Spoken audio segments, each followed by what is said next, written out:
Friends, ಎಲ್ರಿಗೂ ನಮಸ್ತೆ. Welcome back to my channel. ನಾನು ಅರ್ಪಿತಾ. ಎಲ್ಲರೂ ಹೇಗಿದ್ದೀರಾ? ಐ ಹೋಪ್ ಎಲ್ಲರೂ ಚೆನ್ನಾಗಿದ್ದೀರಾ ಅಂತ ಭಾವಿಸ್ತಾ ಈ ವಿಡಿಯೋ ಸ್ಟಾರ್ಟ್ ಮಾಡಿದ್ದೀನಿ. ಈ ವಿಡಿಯೋ ಬಂದು ಈಗ ಬೇಸಿಗೆ ಕಾಲ ಶುರುವಾಗಿರೋದ್ರಿಂದ ಸರಿಯಾಗಿ ಊಟ ಮಾಡೋಕ್ಕಾಗಲ್ಲ ಅನ್ನೋರು ಈ ಥರ ರಾಗಿ ಗಂಜಿ ಯಾವ ಥರ ಮಾಡೋದು, ಮನೆಯಲ್ಲಿರೋಂಥ ಐಟಮ್ಗಳಿಂದನೇ ರಾಗಿ ಗಂಜಿ ಮಾಡ್ಕೊಳ್ಳೋದು, ಅದನ್ನು ಹೇಗೆ ಮಾಡ್ತೀನಿ ಅನ್ನೋದನ್ನು ಈ ವಿಡಿಯೋದಲ್ಲಿ ತೋರಿಸಿದ್ದೀನಿ. ಇಷ್ಟ ಆದರೆ ನೋಡಿ. ಮತ್ತು ಊಟನೂ ಮಾಡಬೇಕು, ಜೊತೆಗೆ ಯಾವುದಾದ್ರು 3 ಟೈಮಲ್ಲಿ 1 ಟೈಮ್ ಕುಡಿದ್ರೂ ಬ್ಯಾಲೆನ್ಸ್ ಆಗುತ್ತೆ ಅಂತೇಳಿ ಈ ರಾಗಿ ಗಂಜಿ ಮಾಡಿದ್ದೀನಿ. ಹೋಮ್ ಮೇಡೆ.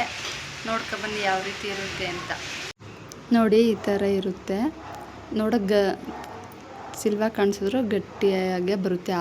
ಆರಿದ ಮೇಲೆ ಗೋಧಿ, ರಾಗಿ, ಹೆಸ್ರು ಬೇಳೆ ಎಲ್ಲ ಮನೇಲಿರೋಂಥ ಐಟಮ್ನ, ಹೆಸ್ರು ಕಾಳು, ಮೈಸೂರು ಬೇಳೆ ಅಂತಾರಲ್ಲ ಆ ಥರ ಬೇಳೆ, ಕಡಲೆ ಬೀಜ, ಉದ್ದಿನ ಬೇಳೆ ಅದು ಒಡೆದಿರೋದು ಮನೆಯದೇ, ಒಂದು ಸ್ವಲ್ಪ ಮೆಂತ್ಯ, ಕಡಲೆಬೇಳೆ, ಅಕ್ಕಿ ಮತ್ತು ಕಡಲೆಕಾಳು ಎಲ್ಲನೂ ಅಷ್ಟೇ. ಇದು ತೋರಿಸಿಲ್ಲ ನಾನು. ನೋಡಿ, ಬಾದಾಮಿ ಮತ್ತು ಗೋಡಂಬಿ ಜೊತೆಗೆ ಜೀರಿಗೆ ಮತ್ತು ಮೆಣಸು ಸ್ವಲ್ಪ ಹಾಕೋಬೇಕು. ಇಲ್ಲಿ ಬೇರೆ ಕಡೆ ಹಾಕಿದ್ದೀನಿ, ಆವಾಗ ಇಲ್ಲಿ ಇಟ್ಟಿಲ್ಲ ಅಷ್ಟೇ. ನೋಡಿ, ಜೀರಿಗೆ ಮೆಣಸು ಹಾಕ್ಕೊಳ್ಳಿ. ಇದೆಲ್ಲನೂ ಅಷ್ಟೇ ಒಂದು ಬಾಣಲಿ ಇಟ್ಬಿಟ್ಟು ಎಲ್ಲನೂ ಹುರ್ಕೋಬೇಕು. ಸ್ವಲ್ಪ ಹುರಿದಿರೋ ತೋರಿಸಿದ್ದೀನಿ. ನೀವು ಎಲ್ಲ ಏನೇನು ಇಟ್ಟಿದ್ದೀನಿ ಅಲ್ಲಿ ಆ ಥರ ಐಟಮ್ಗಳೆಲ್ಲನೂ ಹುರಿದ್ಬಿಟ್ಟು ಮಿಲ್ ಮಾಡಿಸ್ಕೋಬೇಕು. ಈ ಥರ ಮಾಡೋದ್ರಿಂದ ಚೆನ್ನಾಗಿರುತ್ತೆ ಟೇಸ್ಟು, ಬೇಗ ಹಸಿಟ್ಟು ಹಾಳಾಗಲ್ಲ. ರಾಗಿನೂ ಅಷ್ಟೇ. ನೋಡಿ, ಎಲ್ಲನೂ ಹುರಿದಿದ್ದೀನಿ. ಈ ಥರ ಒಂದು ತಪ್ಪಲೆಗೆ ಹಾಕೊಂಡಿದ್ದೀನಿ. ನಿಮ್ಮ ಹತ್ರ ಯಾವ್ಯಾವ ಇರುತ್ತೋ ಅದರೊಳಗಡೆ ಬೋಸಿ ಒಳಗಡೆನಾರು ಹಾಕೋಬೋದು. ಸ್ವಲ್ಪ ಹೊತ್ತು ಆರಬೇಕು. ಆರಕ್ಕಿಟ್ಟಿದ್ದೀನಿ. ಆರಕ್ಕಿಟ್ಟಾದಮೇಲೆ ಸ್ವಲ್ಪ ಹೊತ್ತು ಆಮೇಲೆ ಮಿಲ್ ಮಾಡಿಸ್ಕೊಂಬರೋಣ ಅಂದ್ಬಿಟ್ಟು ತಗೊಂಡೋಗಿದ್ದೆ. ನೋಡಿ, ಮಿಲ್ ಮಾಡಿಸ್ಕೊಂಡು ಬಂದೆ. ಹಸಿಟ್ಟು ಆರಿತು. ಆದರೂ ಒಂದರೆ ಆಡೋಣ ಅಂತೇಳ್ಬಿಟ್ಟು ಏನಾದರೂ ಕ್ಲೀನಾಗಿ ಸಣ್ಣಕ್ಕೆ ಮಾಡಿಸ್ಬೇಕು. ಒಂದು ಸ್ವಲ್ಪ ಒಂದರಾಡ್ದಾಗ ಬರುತ್ತೆ.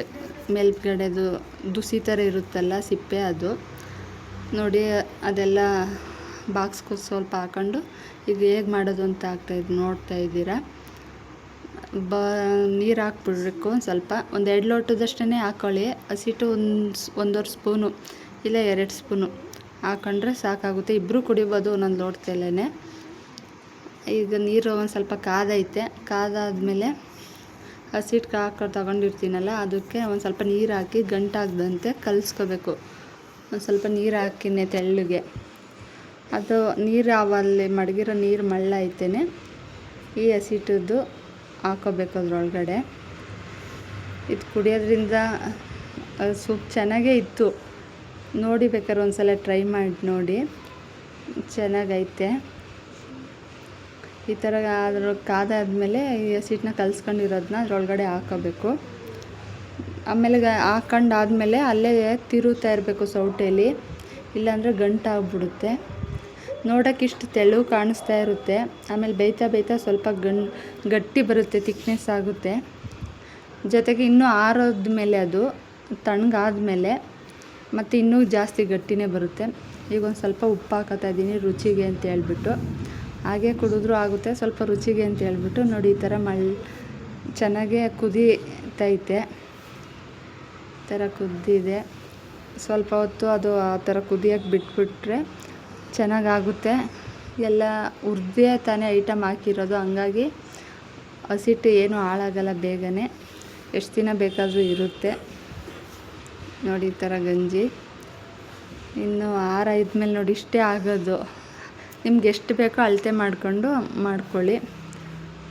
ನೋಡಿ, ಬೆಂದು ಈ ಥರ ಗಟ್ಟಿಗೆ ಆಗೈತೆ, ಚೆನ್ನಾಗೈತೆ. ಒಂದು ಸಲ ಟ್ರೈ ಮಾಡಿ ನೋಡಿ ಬೇಕಿದ್ದರೆ. ಇಷ್ಟ ಆದರೆ ಒಂದು ಲೈಕ್ ಮಾಡಿ ಅಂತ ಕೇಳ್ಕೊತೀನಿ. ಎಲ್ರಿಗೂ ಬಾಯ್. Thank you.